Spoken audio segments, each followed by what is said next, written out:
संख्या पद्धति को 3 भागों में बांटा गया था। ठीक है, सबसे पहले बताया था हमने वास्तविक संख्याएं, काल्पनिक संख्याएं और मिश्रित संख्याएं। तो हमारे एग्जाम में जो संख्याएं आती हैं वो आती है वास्तविक संख्याओं से संबंधित प्रश्न पूछे जाते हैं, काल्पनिक और मिश्रित संख्याओं से प्रश्न नहीं पूछे जाते हैं।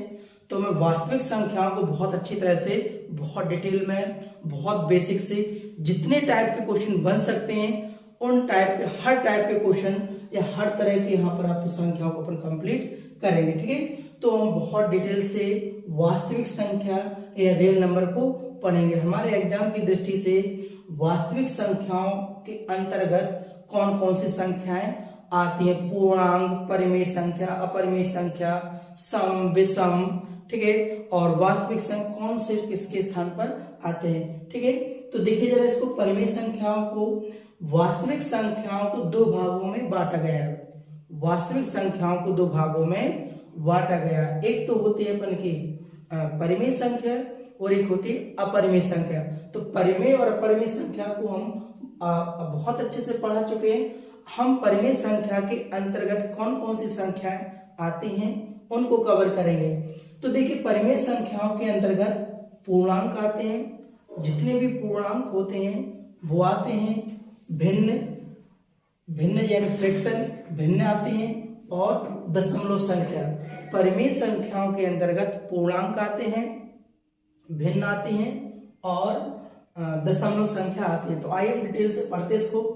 पूर्णांक को इंटीजर्स बोलते हैं, भिन्न को फ्रैक्शन बोलते हैं, दशमलव संख्या को डेसिमल नंबर बोलते हैं। तो हम देखते हैं पूर्णांक भिन्न के अंतर्गत क्या होता है, 2/5 अंश और जो हर के रूप में लिखे होती है संख्या, अंश और हर के रूप में जो संख्या लिखी होती हैं वो हमारी परिमेय संख्याओं के अंतर्गत आते हैं। और उसके बाद हमने बताया पूर्णांक भी हमारे परिमेय संख्याओं के अंतर्गत आते हैं। अब पूर्णांक को भी बांटा गया 3 भागों में। पूर्णांक को कितने भागों में बांटा? पहले देखिए वास्तविक संख्याओं को 2 भागों में बांटा गया।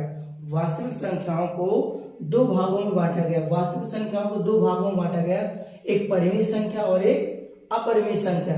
अपरिमेय संख्या को हम बता चुके हैं। अब देखिए परिमेय संख्या को 3 भागों में बांटा गया। परिमेय संख्या को 3, या परिमेय संख्या के अंतर्गत 3 प्रकार के संख्याएं आती है। एक तो पूर्णांक आते हैं, भिन्न आते हैं और दशमलव संख्या। इसका अर्थ है कि हमारे पूर्णांक भी क्या होंगी, परिमेय संख्या होंगी, जितने भी भिन्न होते वो भी हमारी परिमेय संख्या होंगी, और दशमलव संख्या वो भी हमारे किसके अंतर्गत आएंगे, परिमेय संख्या के अंतर्गत आते हैं। अब देखिए जरा, अब पूर्णांक को कितने भागों में बांटेगा? पूर्णांकों को ऋणात्मक पूर्णांक होते हैं। पूर्णांकों के अंतर्गत जो संख्याएं नंबर आती हैं वो हमारे ऋणात्मक नंबर होते हैं, शून्य होते हैं और धनात्मक संख्या होती है। पूर्णांक को 3 भागों में बांटा गया, ऋणात्मक पूर्णांक, शून्य और धनात्मक पूर्णांक। पूर्णांक को 3 भागों में बांटा गया, फिर से सुनिए, ऋणात्मक पूर्णांक, शून्य और धनात्मक पूर्णांक। अब यहां पर देखा जाए तो धनात्मक पूर्णांकों को 1, 2, 3, 4, 5, 6 भागों में बांटा गया। धनात्मक पूर्णांक का अर्थ होता है प्राकृतिक संख्या। प्राकृतिक संख्याओं में उनके गुण धर्म के आधार पर संख्याओं को 6 भागों में बांटा गया है। प्राकृतिक संख्याएं, सम संख्याएं, अब 1, 2, 1 से लेकर के अनंत तक, 1, 2, 3, 4, 5 ऐसे हम गिनते जाए अनंत तक। तो 1, 2, 3, 4, 5 में उनमें कौन कौन से गुण होते हैं, कौन कौन सी संख्याएं होती हैं, तो उसके अंतर्गत आती प्राकृतिक संख्याएं, सम संख्याएं, विषम संख्याएं, भाज्य संख्याएं, अभाज्य संख्याएं और सह अभाज्य संख्या। फिर से एक बार रिवाइज करा दे रहे हम, क्योंकि यहां से बहुत हर तरह के क्वेश्चन बनते हैं। परिमेय संख्याओं को 2 भागों, वास्तविक संख्याओं को 2 भागों में बांटेगा, परिमेय संख्या और अपरिमेय संख्या। अब परिमेय संख्या को 3 भागों में बांटेगा, पूर्णांक, भिन्न और दशमलव संख्या। अब देखिए जरा, पूर्णांक को कितने भाग, फिर पूर्णांक को 3 भागों में बांटेगा, ऋणात्मक पूर्णांक, शून्य और धनात्मक पूर्णांक। फिर धनात्मक पूर्णांकों को 6 भागों में बांटा गया। एक आता है अपन का प्राकृतिक संख्या, दूसरी आती है सम संख्या, तीसरी आती है हमारी विषम संख्या, चौथी आती है भाज्य संख्या, 5वीं आती है हमारी अभाज्य संख्या और 6वीं आती सह अभाज्य संख्या। हम बहुत डिटेल से पूर्णांकों को और प्राकृतिक संख्याओं को, ये लिखा धनात्मक संख्या बोले या प्राकृतिक संख्याओं को, प्राकृतिक संख्या क्या होती है, सम संख्या क्या होती है, विषम संख्या क्या होती है, भाज्य, इन सारे टॉपिकों को हम स्पेशल बहुत डिटेल से, इनसे जितने संबंधित क्वेश्चन बन सकते हैं वो हम सारे के सारे कंप्लीट कराएंगे। अभी तो हमने एक चार्ट बनाया हुआ है कि कौन सी संख्या किसके अंतर्गत आते हैं। आप वीडियो अच्छा लग रहा हो तो वीडियो को, आप चैनल को सब्सक्राइब जरूर करिए, और हाँ, आप कमेंट जरूर करके बताइए हमें ये वीडियो आपको कैसा लगा। कमेंट और लाइक, अगर अच्छा लगा हो तो लाइक करिए, अगर कोई दिक्कत हो तो आप कमेंट करके जरूर बताइए, लेकिन आप कमेंट जरूर करिएगा वीडियो कैसा लगा है, ठीक है, ताकि हम आपको और अच्छे से वीडियो बना सकें। तो आइए हम समझाते हैं।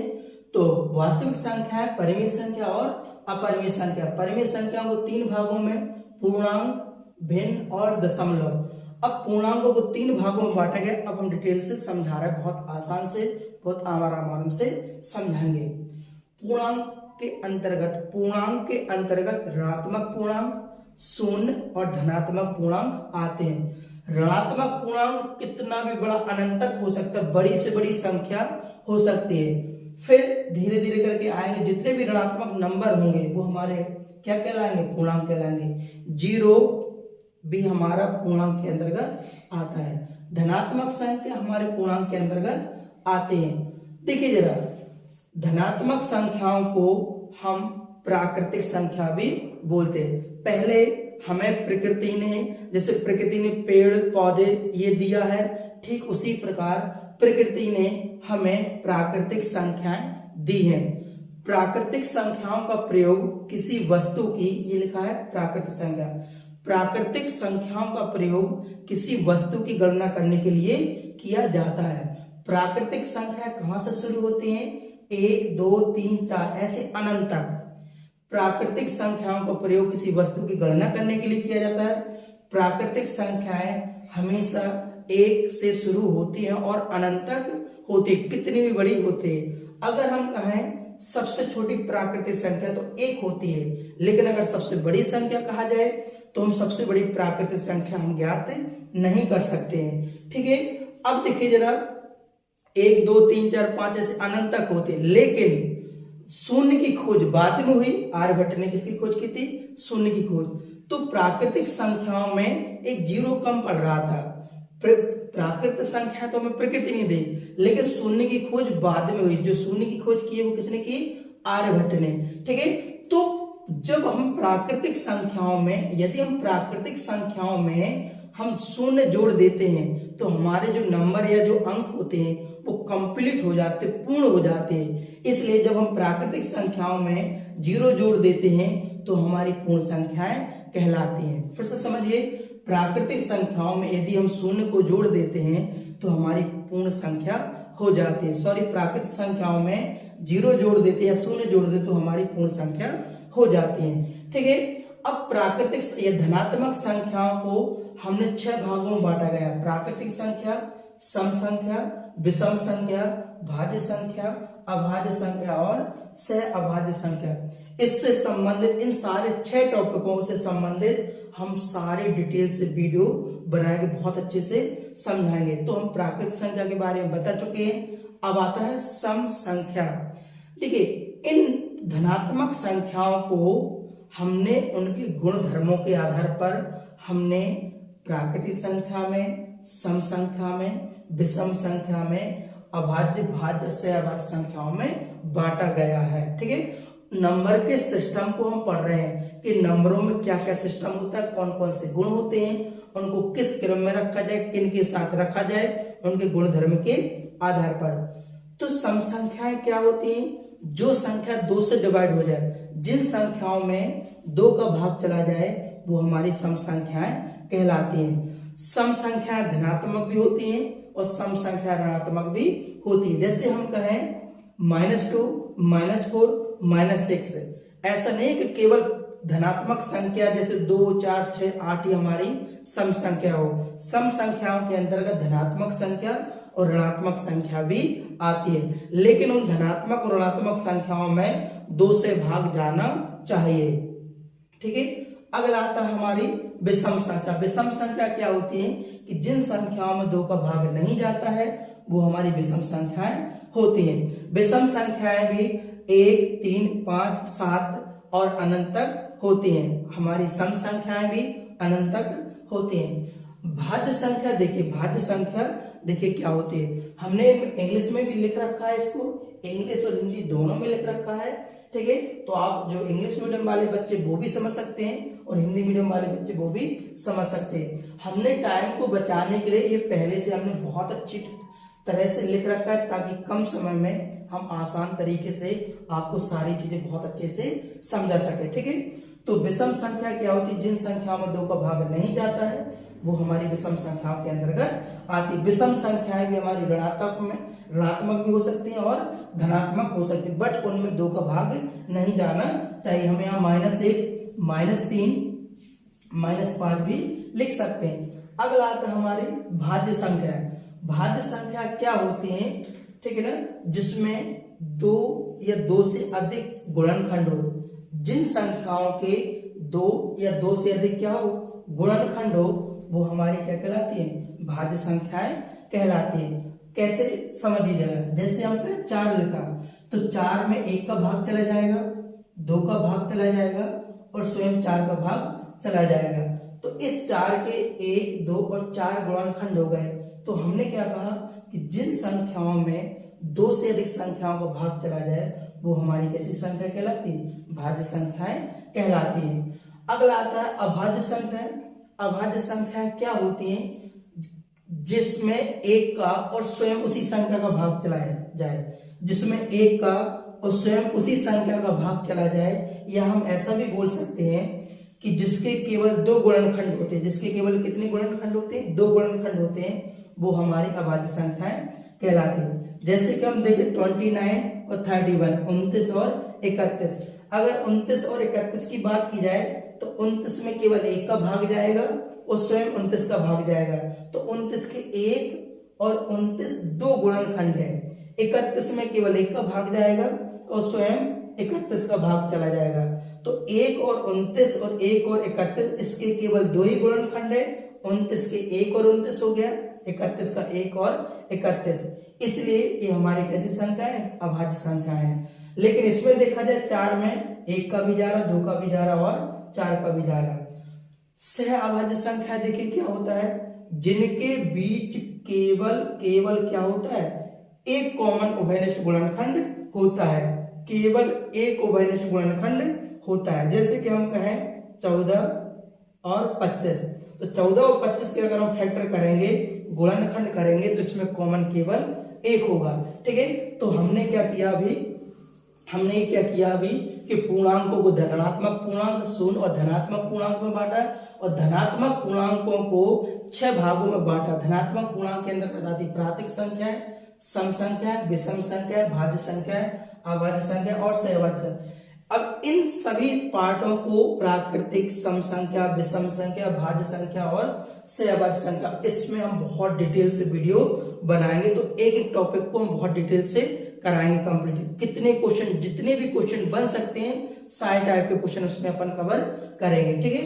अगला आता है परिमेय संख्याओं के अंदर पूर्णांक को हम बहुत अच्छे से कवर कर चुके हैं।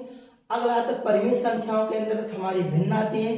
भिन्न एक तो सिंपल साधारण भिन्न होती है और ए हमारी मिश्रित भिन्न होती है। साधारण भिन्न, मिश्रित भिन्न, सारी के सारी जो भी भिन्न होती है वो हमारी परिमेय संख्याओं के अंतर्गत आते हैं। अगला आता है आप दशमलव संख्या। अब इस दशमलव संख्या को आप डेसिमल नंबर को बहुत अच्छे से थोड़ा समझिए, डेसिमल नंबर को। तो दशमलव संख्या डेसिमल नंबर को 3 भागों में बांटा गया है। एक तो होता है शांत दशमलव, जिसको टर्मिनेटिंग नंबर बोलते हैं, शांत दशमलव। जो शांत दशमलव क्या होते हैं, जब हम दशमलव लिखते हैं तो उसकी एक सीमा लिमिट होती है। ये लिखा 1.2 तो इसमें 2 ही अंक है। यहाँ लिखा 5.7 तो इसमें 2 ही अंक है। यहाँ पर लिखा 3.78 इसमें कितने अंक है, 3 अंक है। तो यहाँ शांत दशमलव के अंतर्गत जो दशमलव लगे होते हैं वो हमारे एक सीमा के अंदर, एक लिमिट के अंदर होते हैं कि 2 अंक है या 3 अंक है, इसलिए हमें शांत कहा गया, ठीक है। तो ये शांत दशमलव संख्या, जब दशमलव हटा देंगे तो नीचे 10 लग जाएगा, इसका दशमलव हटा देंगे तो 10 आ जाएगा। यहाँ पर 2 अंक के बाद दशमलव, तो एक दशमलव हटा देंगे तो 100 आ जाएगा। तो देखो अंश और हर के रूप में लिख चुके हैं। तो जब अंश और हर के रूप में लिख जाते हैं तो हमारे किसके अंतर्गत आते हैं, ये परिमेय संख्याओं के अंतर्गत आते हैं। तो हमारा शांत दशमलव परिमेय संख्या कहलाता है। अगला देखिए जरा अशांत दशमलव। अशांत दशमलव का क्या मतलब है, यहाँ पर तो अनंत तक नहीं जा रही कोई नंबर, एक लिमिट है, लेकिन अशांत दशमलव पुनरावृत्ति संख्या है।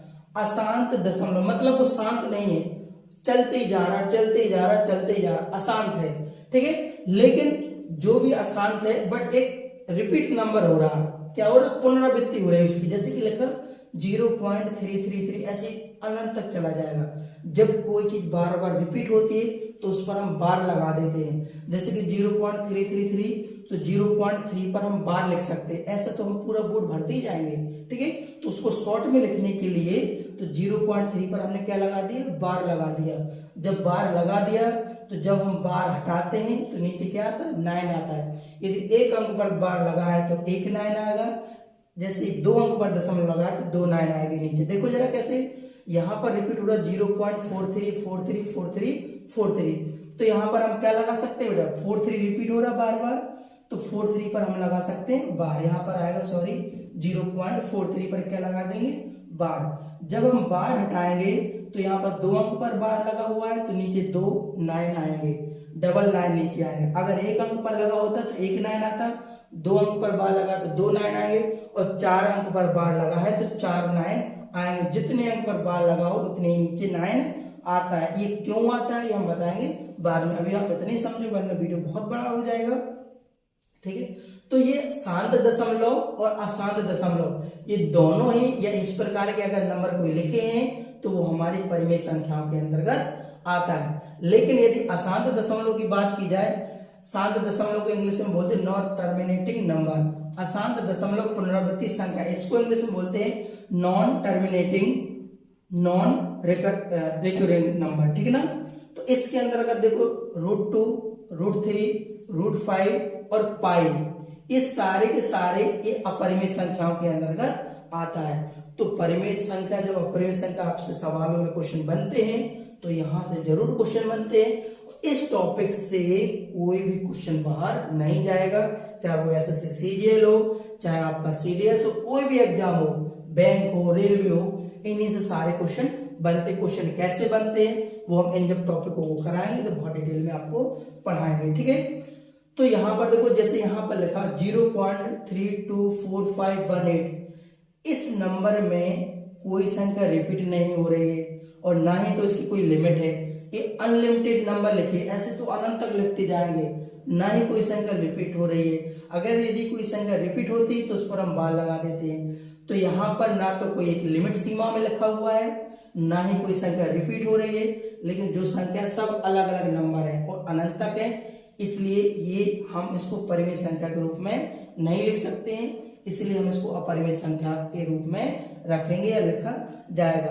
पाई का मान भी है, तो पाई का मान जब हम लिखते हैं तो इसके बहुत ज्यादा नंबर होता है लिखते हैं तो, ठीक है, लेकिन उसमें कोई भी नंबर रिपीट नहीं होता, वो अनंत तक चला ही जाता है, ठीक है। जो मेमोरी ट्रेनर होते हैं, जो जिनको मेमोरी का अच्छा खासा नॉलेज है, उन लोगों ने काफी पाई के नंबर याद कर रखे, लेकिन अभी कंप्लीट किसी ने याद नहीं किया है। तो इसलिए हमारा पाई भी किसके अंतर्गत आता है, हमारा पाई अपरिमेय संख्या के अंतर्गत आता है। जो एग्जाम में क्वेश्चन पूछा गया है। लेकिन यदि कहा जाए पाई का मान, लेकिन यहाँ पर हम समझा रहे हैं, यहाँ पर पाई का मान हम 22/7 के बराबर रखते हैं, वो लेकिन लगभग में रखते हैं। देखो पाई तो आएगा हमारा अपरिमेय संख्या के अंतर्गत, लेकिन यदि 22/7 कहा जाए तो वो हमारा आएगा परिमेय संख्या के अंतर्गत। लेकिन इसी को हम 3.14 कहा जाए तो ये भी पाई के बराबर होता है, लेकिन एक लिमिट में, एक सीमा में, ये भी हमारा परिमेय संख्या के अंतर्गत आएगा।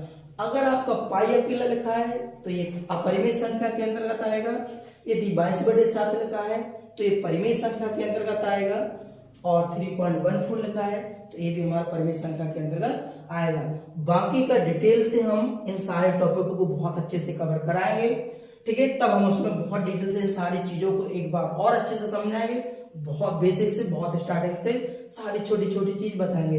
तो यदि आपको वीडियो अच्छा लगा हो तो चैनल को आप सब्सक्राइब जरूर करें, हम आपको कोई भी सिलेबस या कोई भी सब्जेक्ट आपको पढ़ाएंगे तो बहुत डिटेल से, आप विश्वास रखिए आप कहीं पहले पढ़ चुके होंगे, लेकिन जब आप हमारा वीडियो पूरा देखोगे तो आपको बहुत सारी एक सिस्टमेटिक तरीके से बहुत अच्छे से कंटेंट, अपडेट कंटेंट मिलेगा। हर छोटी से छोटी चीज सिखाएंगे। यदि कोई चीज आपकी अभी तक क्लियर नहीं हुई तो आप विश्वास रखिए आप हमारे चैनल को सब्सक्राइब कर लीजिए और वीडियो आप जरूर देखिए, आपको बहुत सारी चीजें क्लियर होगी बहुत अच्छे तरह से।